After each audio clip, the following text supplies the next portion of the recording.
Good morning. I am really excited to share with you this week's fun activity in five. This is going to be like a multi-benefit kind of activity. So I am going to talk to you about using emoji stories.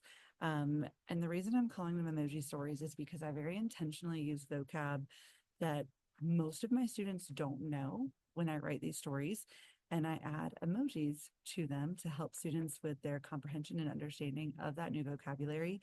And I cycle these stories through many activities. These 12 stories that I'm going to show you some examples of, I used every single day last week. Monday, Tuesday, Wednesday, Thursday, Friday. We did a different activity with these stories.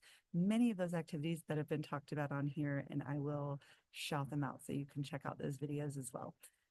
So first of all, 12 stories.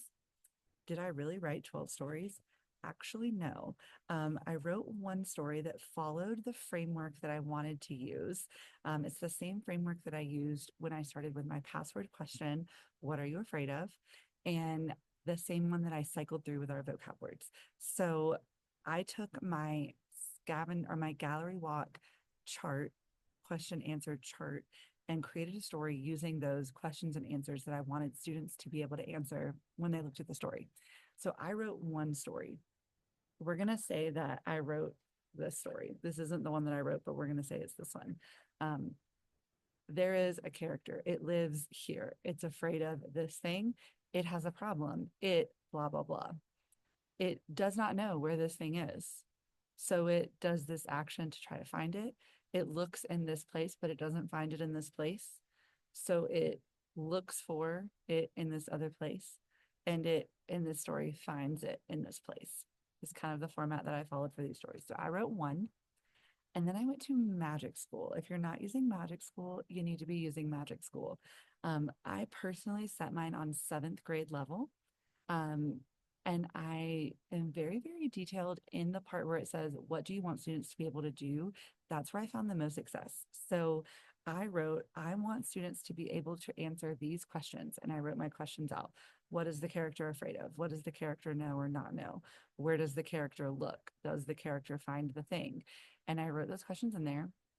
And I said, I want students to be able to answer these questions in reading short stories that are 8 to 12 sentences long using level one Spanish vocabulary. I want my students to be able to compare and contrast these stories together. I want my students to be able to pick out details when listening to these stories. I want my students to be able to translate the majority, 95% of the words used in the story.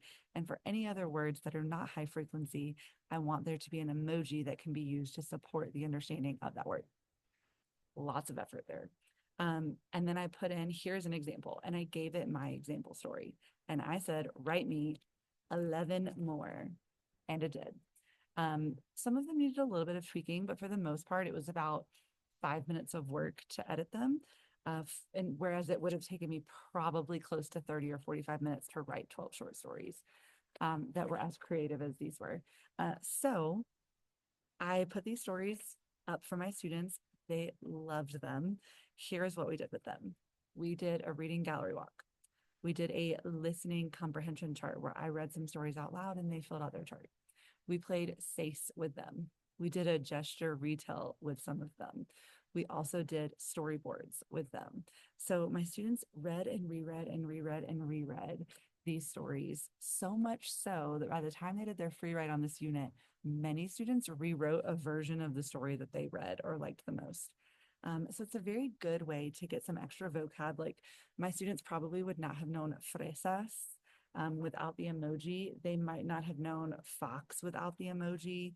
They might not have known, oh, they would not have known hojas, leaves, without the emoji. So a good way to kind of give them some extra vocab that a lot of them now remember. So if you have not yet tried an emoji story, you should definitely try one. I will link these in the comments. If you would like to use this particular version. If not, head to Magic School, write your own, and let Magic School do the heavy lifting for you. I will see you guys next week for fun activities in five.